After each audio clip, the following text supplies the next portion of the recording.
All right, we're continuing the what we began to learn yesterday, and that is but we're continuing what we began to learn yesterday, and this is a speech of the Lubavitcher Rebbe, which he gave in what did we say, 1973? Huh? That's what we said. Here we go.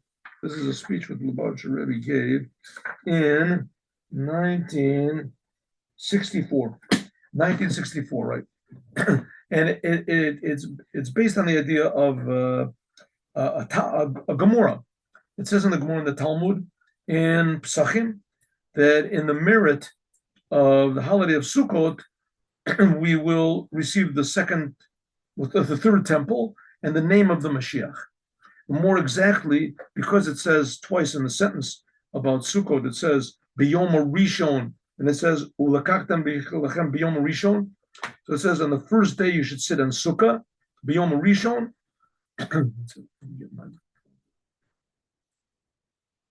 It says in the sentence in Leviticus, it talks about the commandments of the holiday of Sukkot. So it says over there 2 times the word B'yom Rishon. Yom Rishon. One time it says B'yom Rishon, you should sit in the sukkah. You should not do any work. Should not do any work. And the second time it says B'yom Rishon, you should take the 4 different types of vegetation, the Lulov and the etrog. So because it says twice B'yom Rishon, so therefore it means that we'll merit to the holy temple and the name of the Mashiach.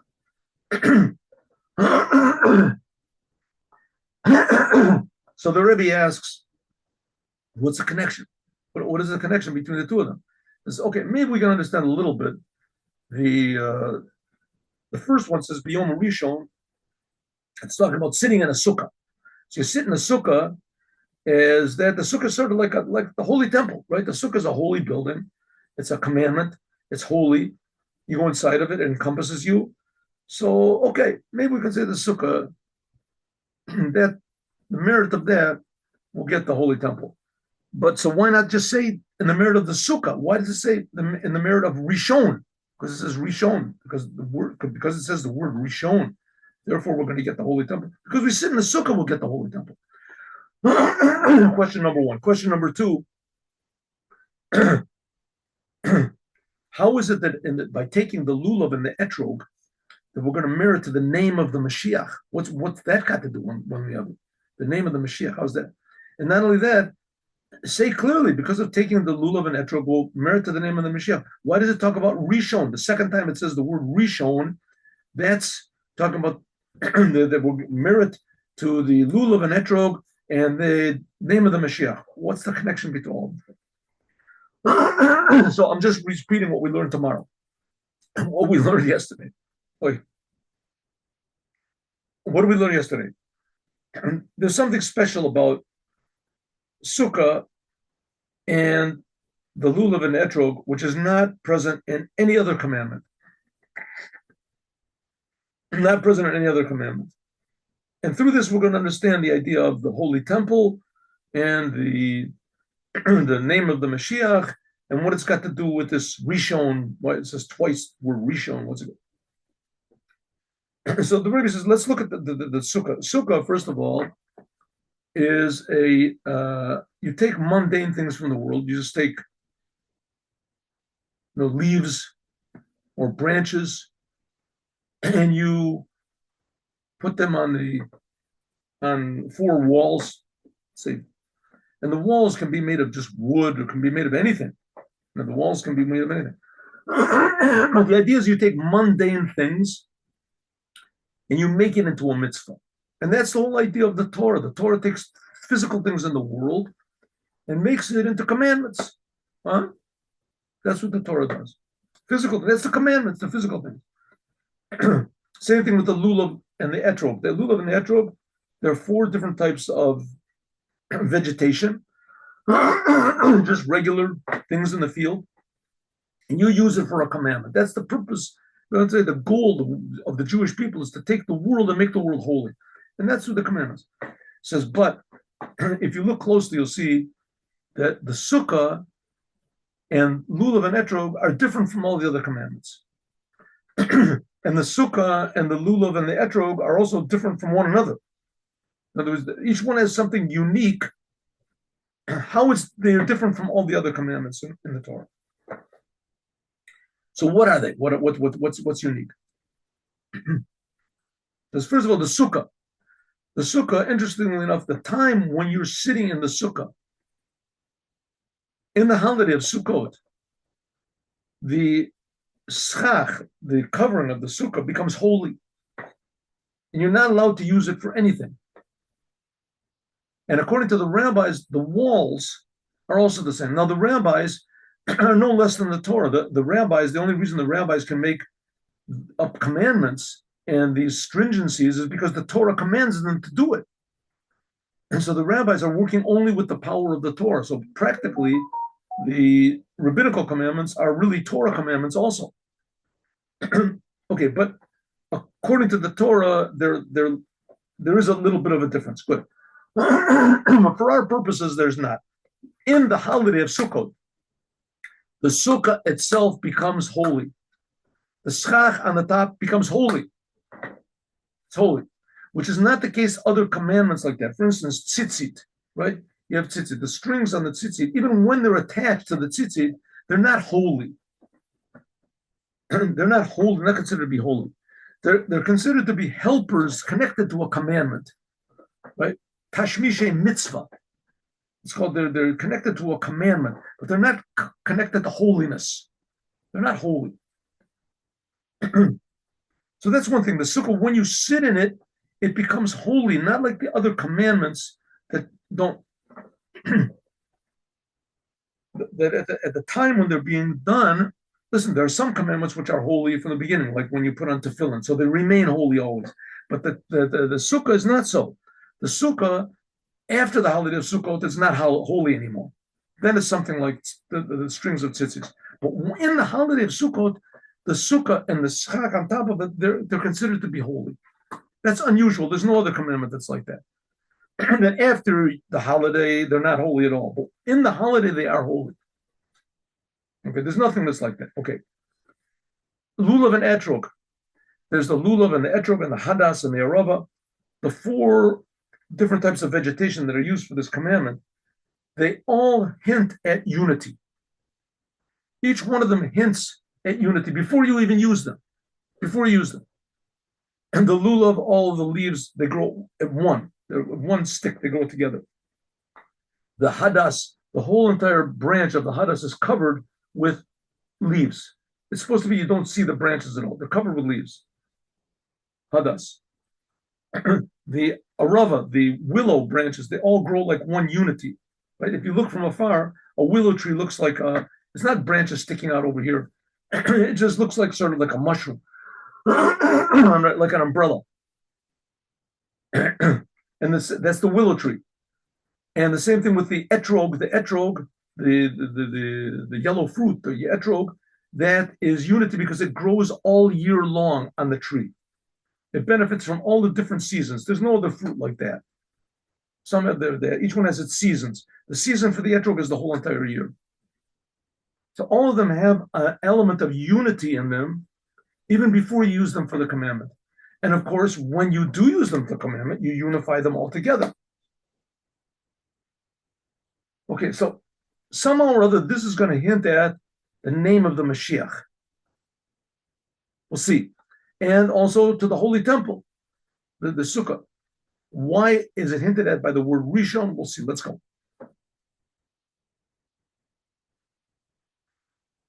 Okay. Let's make it a little bit bigger. In them, and in this is the uniqueness of the four meaning of the lulav and the etrog, etc. That's called the daled meaning. And regarding other things, because they are fit for a commandment, they are fit for the commandment, namely they have the unity on the refinement and the uniqueness of the daled meaning of the lulav and the etrog, etc., which makes them fit for this commandment is in an ofen galui. It's a revealed way. It's in a revealed way. So we see in each one of the four types, it's revealed the aspect of unity. Unity, which is not present in any other commandment. Okay. So the sukkah, then, the uniqueness of it is that after the holiday, it's just regular sticks or whatever, but in the holiday, it's holy.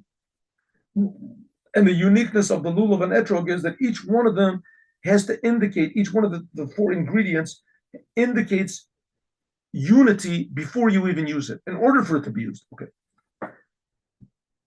See, is mavur is explained in Chassidus as their time that the reason was far the mitzvah, which the commandment lakachtem lachem seinen oiskekleven are chosen. These four things is because they have unity. No, we did this. This is what we did yesterday. Okay. Und das is this we do this also? Okay, and this this is one of the topics which we can see by the what is a common factor in these two commandments, sitting in the sukkah and the four types of the lulav and esrog, and also in the differences between them.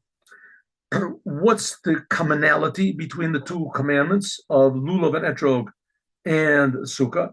The tzara shava, the common factor which is in them, in these two sukkah commandments, sitting in the sukkah and taking the four means, is in them was beder, both of them, you feel that you use something physical, the schach, the roof of the sukkah, the walls of the sukkah, and the four types of lulav and etrog, you're using a physical, normal thing to the commandments more than by other commandments. Why? Let's see.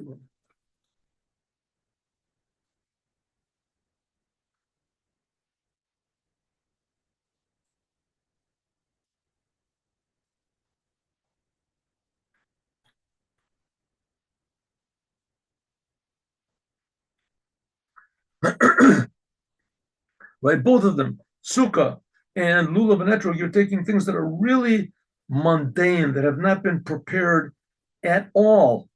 No preparation whatsoever has been done to them. When you make tefillin or mezuzah or tzitzit, you have to do something special to them. You have to do it. You have to wind them for the sake of the commandment.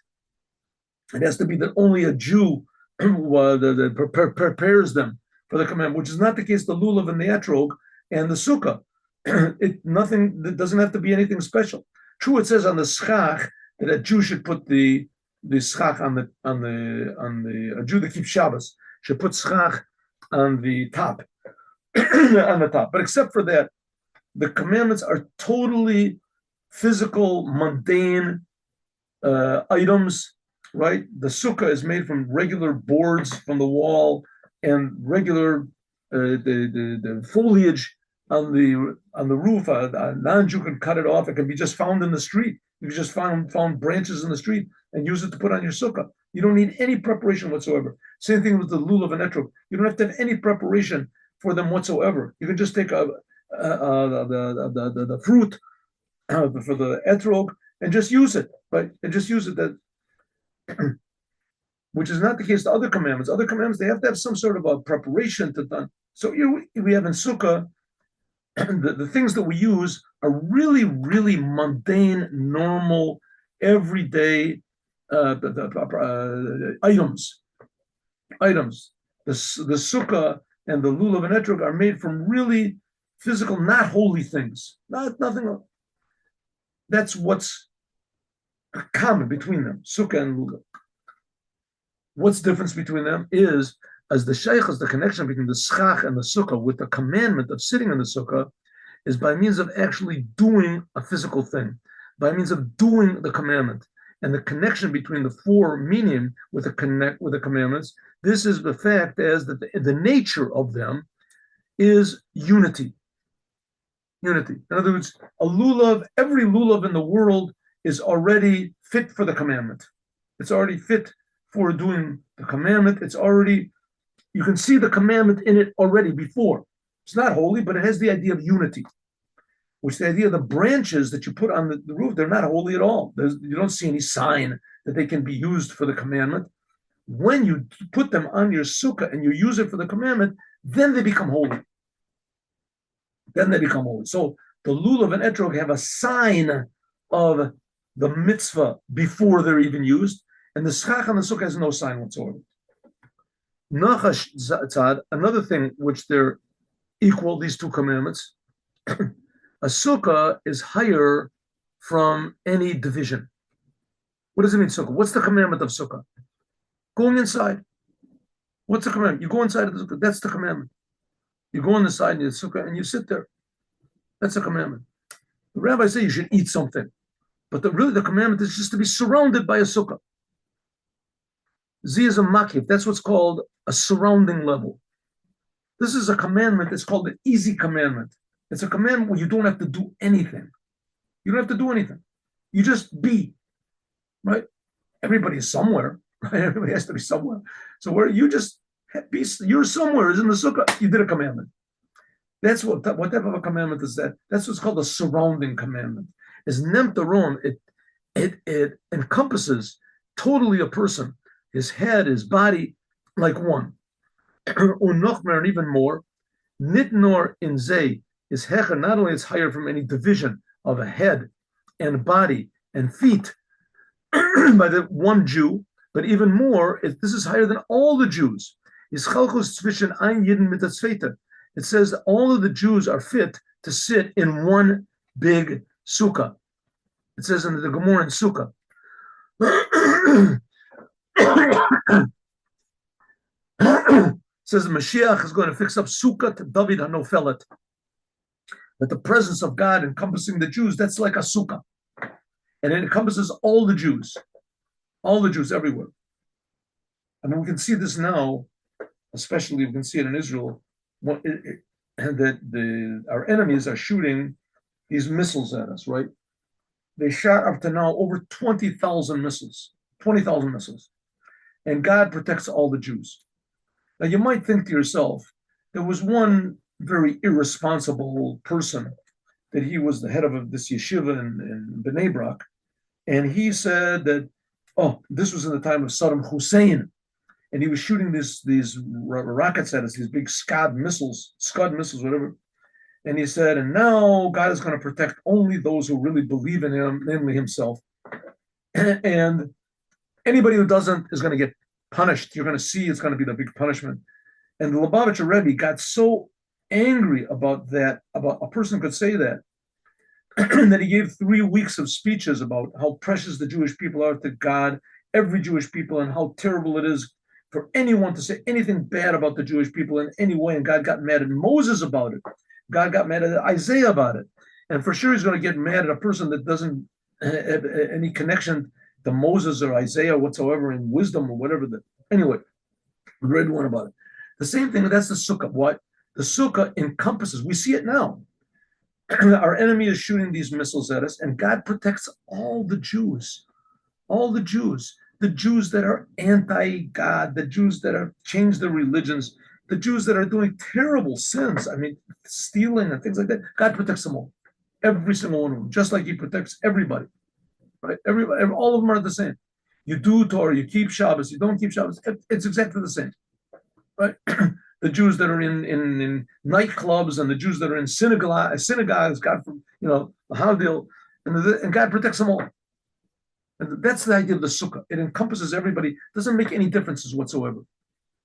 When oich also the four different types that we do for the lulav and etrog, their thing is also unity.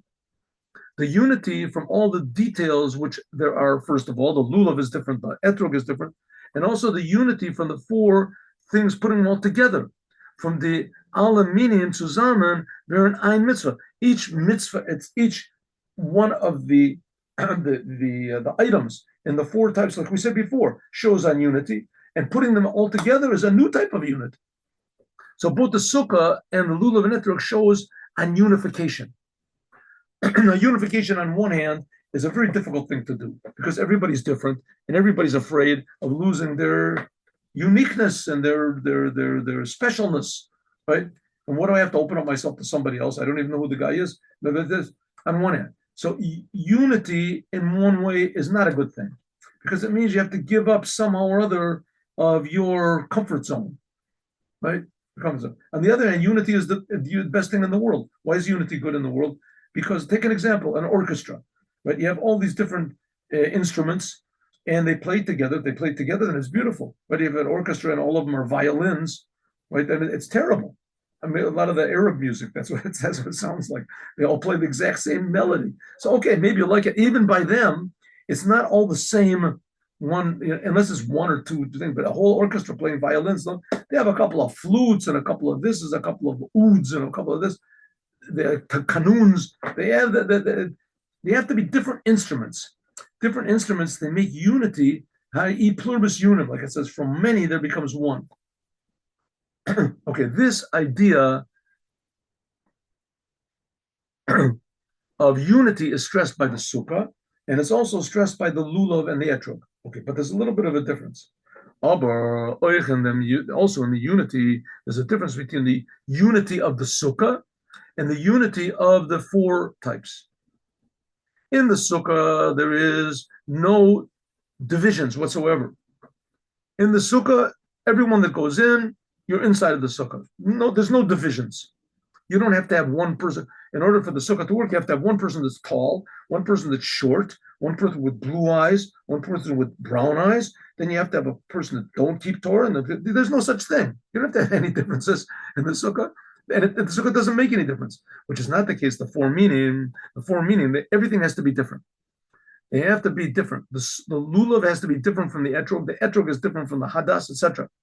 The differences between the four different types, and also the differences in each one itself. There's the top of the Lulav and the bottom of the Lulav. But what? All those details become unified. Oh. So maybe we can say that both of these unique things, okay, both of these unique things, namely the Sukkah and the Daled Minim. But the Daled Minim, again, I want to keep repeating it. The Daled Minim, that's the Lulav and the Etrog and the Hadas and the Arava that we put together to do the commandment. Is so if so, we have the differences between the Lulav and Etrog, namely the difference between the connection between number one. Okay, so what do we say? Number one, both of the Lulav, the commandment of the Lulav and the commandment of the Sukkah have one thing in common, namely that they use physical things to do the commandment, both the Lulav and the Sukkah, physical things, and the difference between the unity of them. They are relevant to one the other. What? The idea of both of them, Lulav and Etrog, the Lulav and the Sukkah, both using things that are in the world, VR is mitzad atzmo, how it is in itself, is and the different. This is the distinction of separation. Und das was become a dvorim, and this the fact is. I'm sorry. No. I made a mistake. Not Lulav and Etrog. In general, in the world, the world itself has the same two aspects in it as Lulav and Etrog: unity and division. First of all, the world is made up of atoms. Everything is different. Every moment is different. Separation. That's what the world is. When it does, was common yanim, but also in the world is also, we can see that there is unity. Un es mitzad dem was in the Zachen, in these things, there shines the unity which comes from the Creator, from godliness. Okay, so what do we see? We see in the world, right? In the world, everything in the world, let's say for our purposes, it's made from atoms. Every atom is in a different place. Every atom is unique in the fact that, okay, there's the atomic table where there's, what is it? I don't know, 150 different types of atoms of different of uh, of elements. Good, but each one of these is in a different place, and each one of them serves a different function. It's part of a different body of different thing. The thing. And then we have all the different plants and all the different animals. And every animal in itself is different, every plant and every snowflake. So we have everything is different. The world is made of every planet is different, every place is different. On the other hand, we have the creation.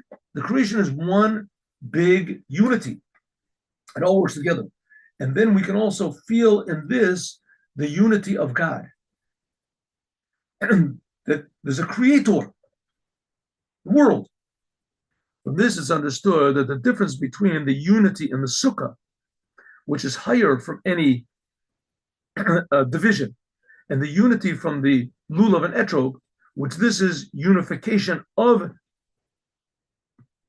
different things, this is similar. This is according to the godliness which is in them, just like it is in the world. Okay, where do you think unity is expressed more? In the Sukkah, where there are no distinctions, just unity, or in the Lulav and Etrog, where there are distinctions and you unify them. Right? Both of them express the unity of God, just like in the world. The whole thing is one big universe. And we're saying that God unifies the whole business that makes it all work. The same thing, Lulav and Etrog. Okay, but the universe, everything is different. Okay, so what there is the main aspect of godliness in the world. The fact that God unifies everything and there's no distinctions. Everything is just a creation. It's the creation of God. So it's all one. That's like the Sukkah. Or the fact that everything is different and God unifies it. God makes everything work in synchronization with everything else. Okay, which is greater, a level of unity? So a person might think, obviously, the greatest level of unity is where there are no differences. It's just oneness of God. And the level of unity that there are distinctions and that God unifies them, this is also unity, but it's not as high. Let's see. It's going to be the opposite. We'll see. The idea of unity is how, in the four meaning of the Lulav and Etrog, this is a unification of details. Biz as oich noch zer achtus, that even after they're unified, you put the Lulav and Etrog together, for bleiben, the pratim mechulakim, the details remain separated.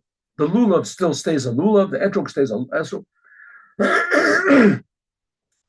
This bringt orois vi vel. This expresses how the world, namely the distinctions of the world, the difference of the world, is united to God. Unification of opposites. Like we said, e pluribus unum, from many is one, which is not the case of the unity which is expressed in the Sukkah. Now again, the Jewish people are here to teach the world about God. And one of the ways we do it is through the commandments. The Rebbe is saying Lulav and Etrog and Sukkah, this really stresses and expresses the job of the Jewish people in the world. And the unity by Lulav and Etrog is showing that everything is different, but nevertheless it's unified. The unity of Sukkah versus Mushlav, this wipes out, it's higher than any division. This is sort of like God himself. The whole world, so to speak, doesn't really exist. It's just a creation. It's a big, one huge miracle from God. That's with Sukkah. There are no distinctions. This voice, ois gebracht, und es spiegelt sich ab. This is expressed and reflected in the unity of godliness, which is higher than the world.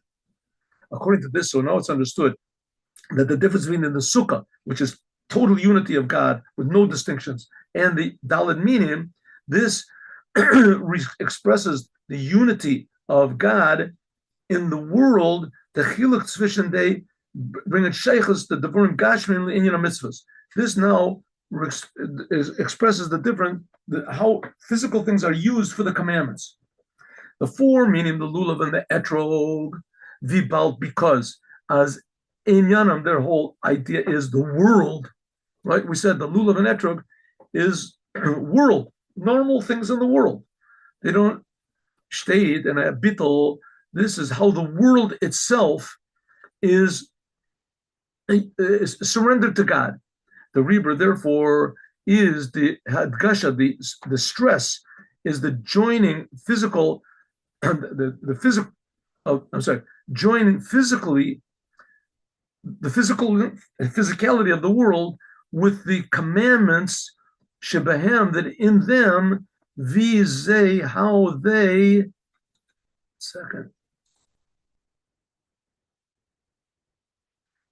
are a part of the world, to the physical part of the world.